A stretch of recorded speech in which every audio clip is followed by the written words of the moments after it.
What's going down, and welcome to the first episode of the U Factor, also known as the Unforgettable Factor.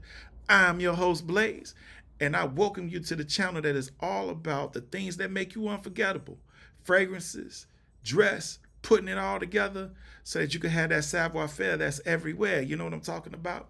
So if you like things that pertain to fragrance, that pertain to just being your best, at your best, so that you can have the best, be sure to like, subscribe to this channel as we will continue to bring on more content within that same realm. And without further ado, let's get on with today's programming.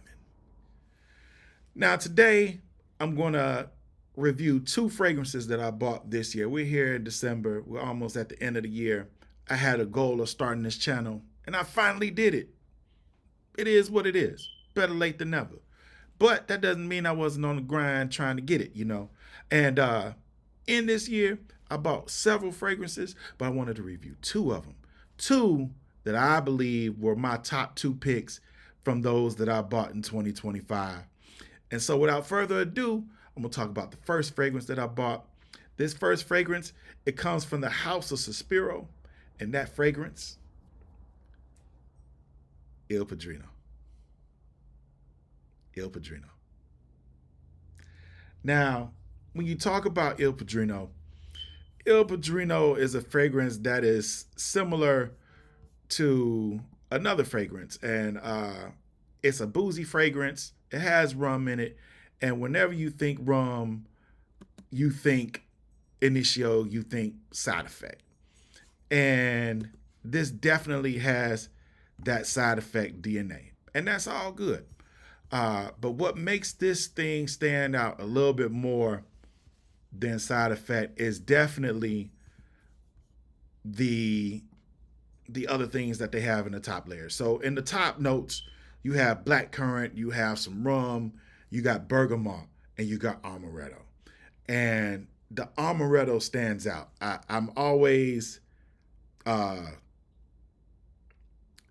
hold amaretto near and dear to me. It was one of those first things when I started, dabbling with alcohol. It was one of them first starter drinks that I ordered. And so I always loved the scent of amaretto. And so to find out that this had that amaretto in it, I had to have it. But the amaretto mixed with that bergamot, it just adds that freshness to it and that fruitiness, which stands out more than the side effect from Initio. So even though you got some of that DNA, there's some things that and some qualities that make this a little bit different.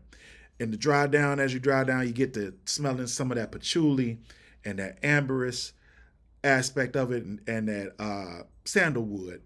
And then you get into that resonance, probably around the 6th, 7th hour. That vanilla peaks out, and then that labdanum and that benzoin. And so this is a solid buy, definitely a solid scent. It has that sillage, I like to call it that look back factor.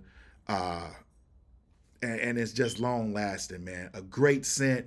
Definitely unisex, but I mean, I love it.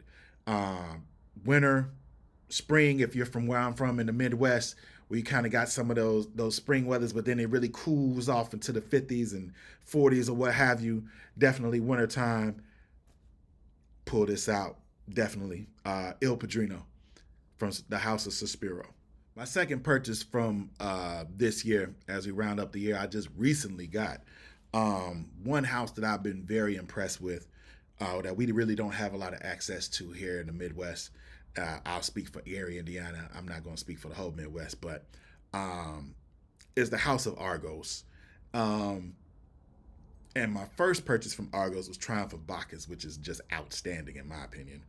But I was itching to get another scent, and they had a most recent release that really piqued my interest. And that release was none other than Midas Touch. Midas Touch. Now, I must be transparent. I don't have the 24 karat gold edition. When I bought it, it was sold out. Bum to me, but that's okay. I still pulled it because I was interested in the makeup and just how it was put together. I must say, it is impressive. This has top notes of bergamot, tuberose, and geranium. And then in that dry down, you get hit with that leather. And that rose and that leather combination put together with that touch of fruitiness, it makes for quite the experience.